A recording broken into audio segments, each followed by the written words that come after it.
I-10, y'alls. I-10 in the state of Texas. Now, look at these highways. Look how they cross over. Look how high up they are. Take a good look. Because as you're traveling up there, especially in a truck, in a tractor trailer, you're sitting up pretty high. In comparison to the cars, you're sitting up pretty high. And when you look over, you can get a sense of how high you are. Definitely not the type of place where you want to be turning and going too fast and rolling over. Look at the sides. Look on the right. Look at that ramp. Look at the sides of that ramp. If the truck is close to the edge, they can easily just roll over that wall. And you already saw how high it could be. So rolling over one of those walls way up there, I don't think it's going to have a positive impact. Right. So that's why here at the Solomon Project, where it's not how much you make, it's how much you keep that counts, along with your host, Richard Burns, we're careful not to go up into those high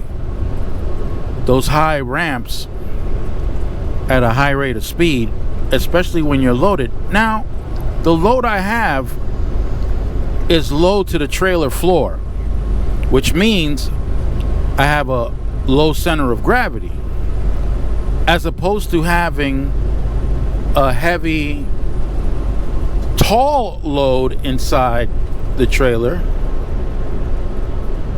which would cause my center of gravity to be higher.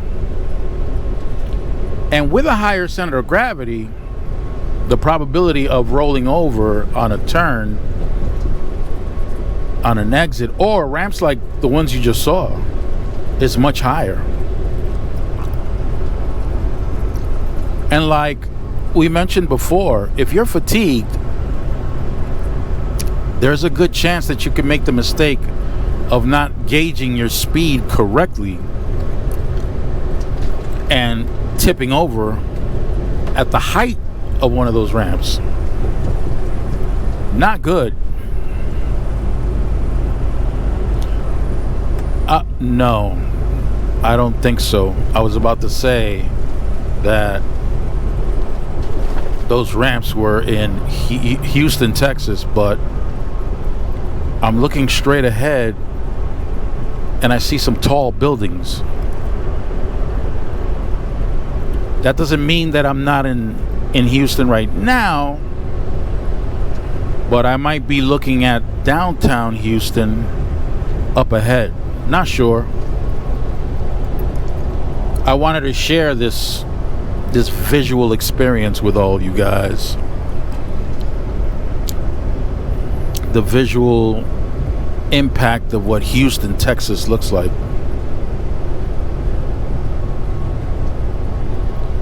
And this is one route that I dread driving through on a weekday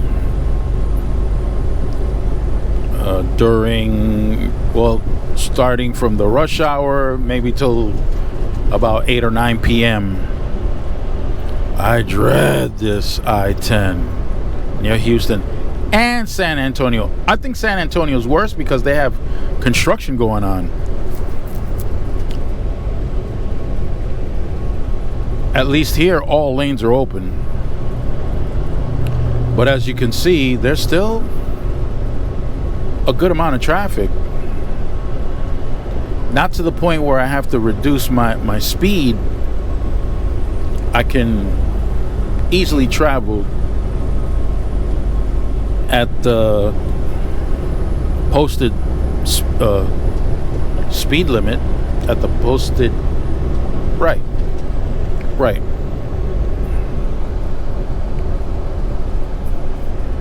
I was about to change what I was about to say because that's the speed limit not a speed target, but a speed limit, as what was taught to us at a trucking job that I was a part of, where the safety manager was also a former state trooper, and he made it clear that the speed limit was just that. It's a limit. It's not a target. So you don't have to travel at the maximum rate of speed allowed. You don't have to. You can go below. Some highways do have a limit as to how slow you can go also. Many of them are 45 miles per hour. Some are 55 miles per hour. But it's the slowest that you can travel on the highway. If you can't meet that minimum speed, then the suggestion is that you drive along the service road or take another route altogether. So if you're on a highway like this one, for example, the speed limit is 65. The minimum, I haven't seen a minimum, but it wouldn't surprise me to find that the minimum is set at 45. That's typically what it is. So anywhere between 45 and 65, you can travel. You're traveling within the limit. Now, once you go above the speed limit, this is where things get complicated. Even if it's 1 mile above the speed limit, it can get complicated. Although the cases I've heard from fellow drivers, if there's an incident, the ones you have to worry about if you're above the speed limit by 1 mile per hour, the ones you have to worry about are the insurance companies, because those lawyers are aggressive. Speeding ticket or some kind of moving violation where you're above the speed limit for maybe a mile or two, and the judges have a tendency of not making a big deal about that. But if there's an incident, you got to contend with the insurance lawyers. That's rough. That's real rough. And to avoid that kind of encounter, you're better off not going above the speed limit. It happens. It happens where a lot of times it'll be a 65 mile per hour posted speed limit, and you'll see traffic moving at 70 miles an hour. If you're confident that you can travel at that speed, most law enforcers won't really, provided that you're moving with the flow of traffic, most law enforcers will give you that grace, 5 mile per hour grace. Again, though, that extra 5 miles an hour are going to be against you. It's going to work against you if there's an incident that requires the insurance companies to step in. Then, oh my goodness, it's Nightmare on Elm Street. It is Nightmare on Elm Street.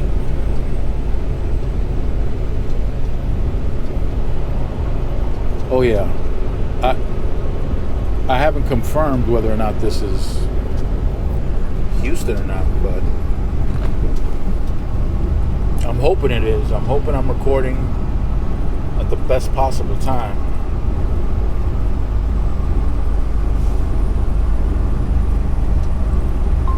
Put down phone. Ooh. Shut your face. That's crazy. That's the AI telling me to put something down. that I'm not holding on to. It does that every so often. It'll warn you to put down your phone when you're not even holding it.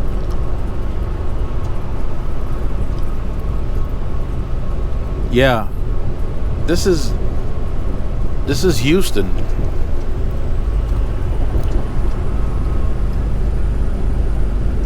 Yeah, this is Houston. I'm looking at a building right now. Yeah, this is Houston. You can't. I don't think you can see it yet, but there's a building with a particular top that I've only seen in Houston. So welcome to Houston, y'alls. What do you think? Oh my goodness, last night. Oh my goodness. Last night, I thought my truck was being towed. I thought a tow truck hooked up to my truck and was getting ready to pull me out of the parking spot that I was in. It was a completely legal parking spot. So I was thrown off. There was a whole lot of shaking going on. Weighing 76,000 pounds, and I'm shaking the way I was shaking. I got up out of the bed, opened up the curtain to take a peek to see, and there was nothing out there. But the truck was shaking, and it was shaking violently too. It wasn't a tow truck. It was a storm that was going through. The winds were so strong, it was shaking. It was shaking the truck, and then the lightning. The lightning was coming down fairly close. There was one or two strikes that sounded like an explosion. That's how you know it's real close. When that lightning gets super close, that thing does something to the air. That bolt of lightning does something to the air. Makes it sound like an explosion. Boom! And man, I curled up in that bed in the fetal position and just covered my ears and covered my whole body with my blanket like a little kid, thinking that I was safe from anything. Curled up in there. Yeah. The building that I was talking about is to the right. Check that out.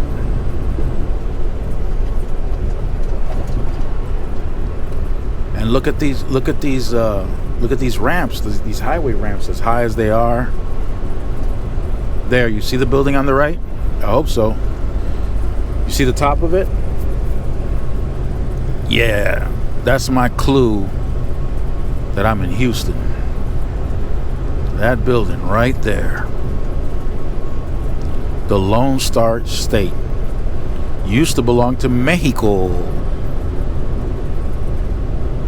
And not that long ago either. Relatively speaking. I think it was in the administration of President Polk that the war was set off between the United States and Mexico, where the United States wound up taking control of this area.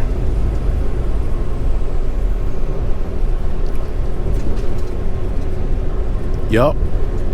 So from here, from Texas to the west, headed to California, that was all Mexican territory. Kind of funny if you think about it. You got all these people out here talking about illegal immigration along the border of Mexico when this territory here used to actually belong to Mexico. Funny, huh? Funny how things change. Something every United States citizen should keep in mind. things change. And you never know when it can change to the point where U.S. citizens are trying to get out of the United States to go somewhere where they can feel safer and feed their family, and wind up becoming illegals, as they call them, when they go to other countries. U.S. citizens being proclaimed illegals because U.S. citizens are trying to escape this place, the United States.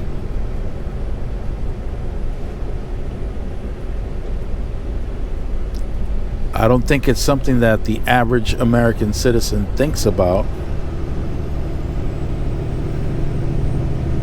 but it can happen.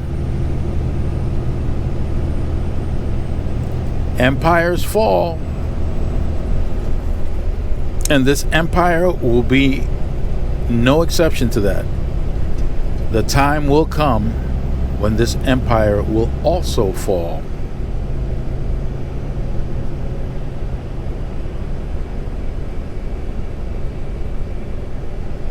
And the American exceptionalism will be gone.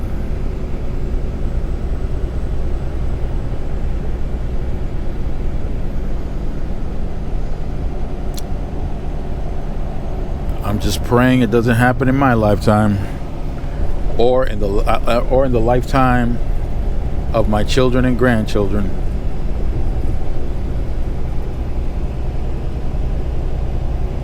American exceptionalism. Yep. If you've never left the United States, if you've never traveled around the world,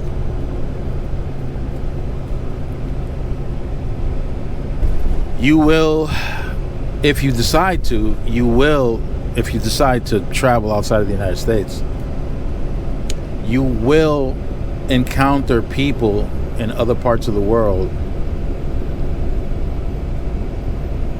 not liking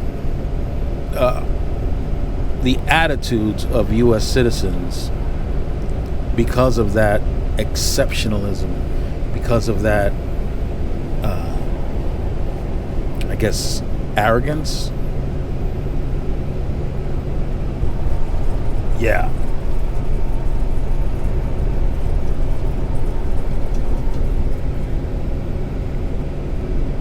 Maybe one day you'll be able to take a trip outside of the United States.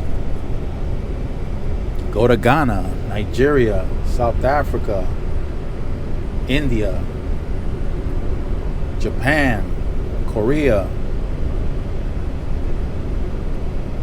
Brazil, Mexico, which is right next door,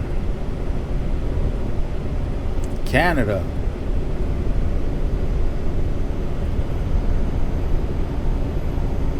the Caribbean islands, Colombia, Suriname,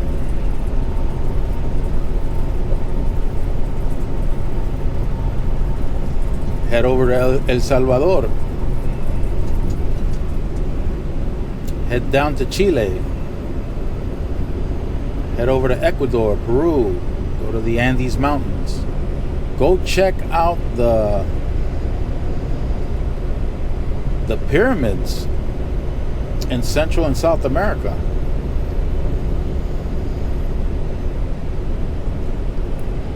And if you can, while you're out in those places, see if you can safely move around outside of the tourist areas. See if you can safely do that. Because if you're a U.S. citizen, there are places where if you go outside of the tourist areas, you will automatically be a target for an act of violence. Just because. Yeah. Well, I hope you guys enjoyed the Houston landscape, Houston, Texas. I'm gonna continue. I gotta prep for the live later on. I think the title might be, maybe, thinking about it. There are two subject matters I want to touch upon before things go all over the place. I think tonight's title is going to be Weakness Equals Profits. But by the time you get this video, I think the live had already occurred. But in case I get this video up before that, hope to see you there. So, Kitty, come get these people so they can see the live tonight. Saturday Night Live. Come on, Kitty. Arabam Dacia, seviyorum çift kalem aça. Göremedi kimseden fayda. İşler